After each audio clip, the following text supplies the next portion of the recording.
at this vicious looking thing I removed behind my plaster walls.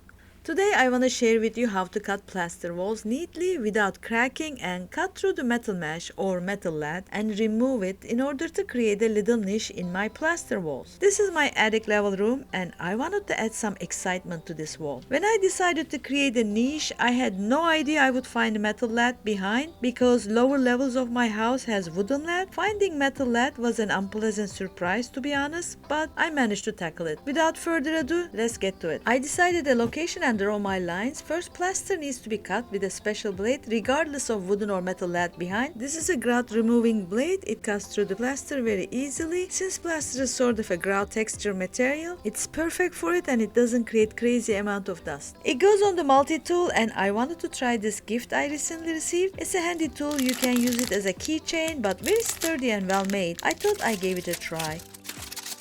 It's got screwdriver tips, Allen key tips, even hex key tips, and probably more that I couldn't figure out. I needed an Allen key and it worked perfectly. This is a great gift idea actually. You can find the list of tools I use in this project in the description below, and please don't forget to hit the like button to support my channel. Here we go. It cuts very nicely. The dust that it creates goes right down to the ground. It doesn't blow it all over the room. That's what I like about this blade. And multi-tool is very easy to use. Up until this point, I was still expecting to find wooden lath behind, which is very easy to cut with a multi-tool, but I felt some resistance behind while cutting the plaster, so I went ahead and made a little cut in this corner, and I discovered the nightmare of DIYers. Even professionals, they don't like to deal with this stuff. No one does. I had to figure out how to cut the metal lath behind the plaster now. But first I went ahead and finished up cutting the plaster, which was an easy task. And here is all the dust came out. Reason I'm so worried about the dust is I have all my furniture here. If it was a construction zone, I wouldn't care about it really. Once the plaster was cut, first I tried to remove it with a pry bar so I could just cut the lath with a metal cutting snip. But plaster was bonded to the metal very strongly, so that didn't work out. My other choice was using some power tool, which might get the place very dusty. So I enclosed the area with plastic sheets to contain the cloud of dust inside the enclosure. Let's go in now.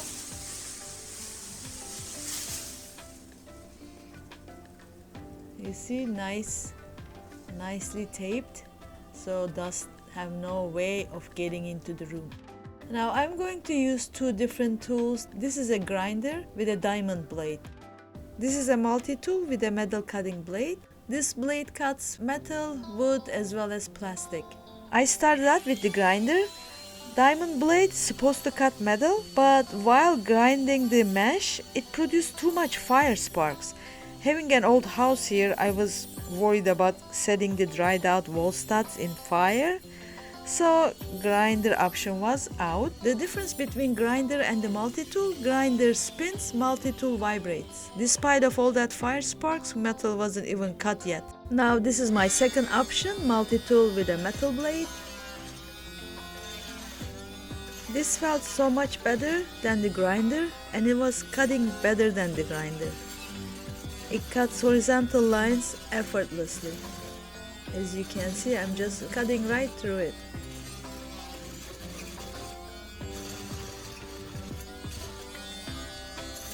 But it was harder to cut the vertical lines. That's because they were part of the studs behind. I made a mistake in measurements. Well, actually I didn't really. The studs were put sideways to save from space. How did I know where the studs were? By looking at the other side of the wall, which is a closet.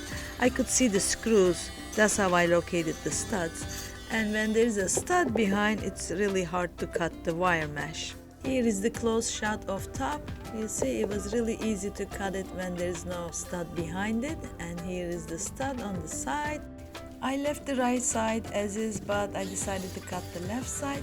First use my plaster cutting blade to cut the plaster, and then use my multi-tool to cut the wire mesh behind it.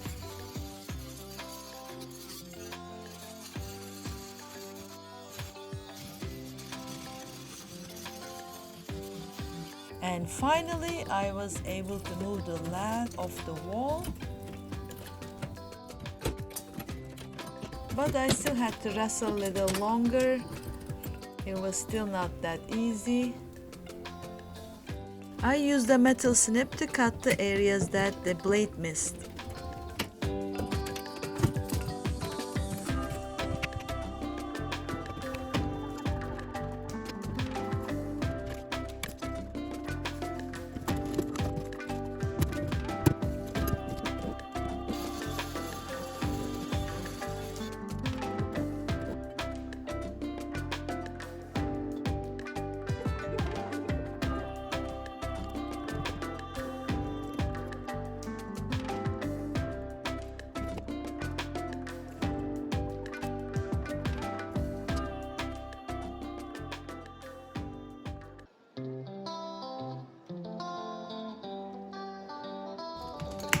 And finally, wow, what a nightmare. If I knew I was gonna go through this, probably I would not choose to put a niche here. I would just hang a nice picture maybe.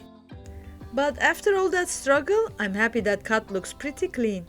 I didn't crack the plaster. That's mainly because I used the right tool to cut the plaster and I didn't try to knock down the wire mesh by force like using a hammer or something similar. So if you use the right tools and have the patience, you can have the similar results. Well, good luck with your project. Thank you for visiting my channel and I will see you in the next video. Bye!